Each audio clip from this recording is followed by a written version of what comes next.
শিল্প, সাহিত্য, বাণিজ্য সমৃদ্ধ সংস্কৃতি ও প্রাচীন ঐতিহ্যের দেশ ইতালি, আর নৈসর্গিক সৌন্দর্য ও নান্দনিক শৈল্পিক স্থাপনার নগরী মিলান, যেখানে রয়েছে প্রাচীন ইতিহাস ও ঐতিহ্যের নিদর্শন, যা দেখতে দেশ বিদেশের দর্শনার্থীরা ছুটে আসে এখানে কেবলই মনের টানে স্বপ্ন পূরণে। আমি বাংলাদেশ থেকে এসেছি।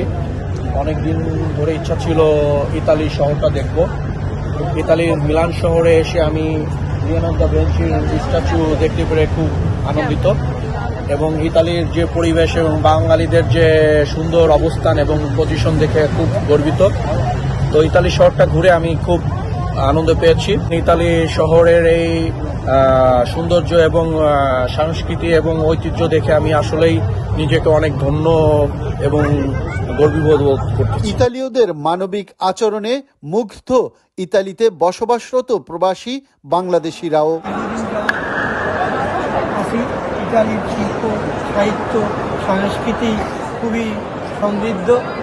এখানকার মানুষের আচার আচরণ ব্যবহার খুবই অমায়িক, মানবিক, আন্তরিকতার অভাব নেই। ইতালিতে বসবাস করে বাংলাদেশ কমিউনিটির সাথে থাকতে পেরে নিজেকে খুবই ভালো লাগে। বাংলাদেশের ছোঁয়া ইতালিতে খুঁজে পাই। দেশটির বিভিন্ন সৌন্দর্য দেখে দর্শনার্থীরা জানালেন তাদের আবেগাপ্লুত অনুভূতি।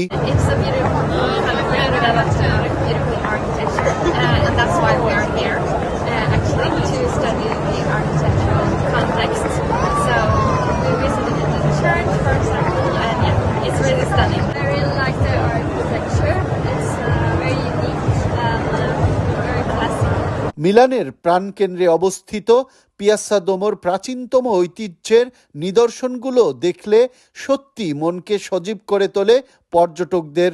ইতালির একটা দর্শনীয় স্থান হচ্ছে দোমো। এখানে মানুষ আসে তাদের সৌন্দর্য এবং আশপাশের যে দৃশ্যগুলো দেখে মনের যে আবির্ভাবটা উপলব্ধি করার জন্য, এবং স্বস্ফূর্তভাবে দর্শনার্থীরা এখানে দেখে। এখানে আসলে তাদের মন মানসিকতা অনেকটা ভালো হয়ে যায়। গ্রীষ্ম, বর্ষা, শরৎ, হেমন্ত, শীত ও বসন্ত সব ঋতুতেই দর্শনার্থীদের থাকে উপচে পড়া ভিড়।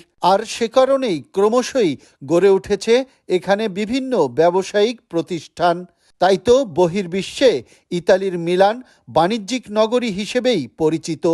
নৈসর্গিক সৌন্দর্যের দেশ ইতালি, প্রাকৃতিক সৌন্দর্য এবং শৈল্পিক স্থাপনা কেবল এক নজর দেখতে দেশ বিদেশের দর্শনার্থীরা এখানে আসেন কেবলই মনের টানে স্বপ্ন পূরণে। রিয়াজুল ইসলাম কাউসার, চ্যানেল 24, মিলান, ইতালি।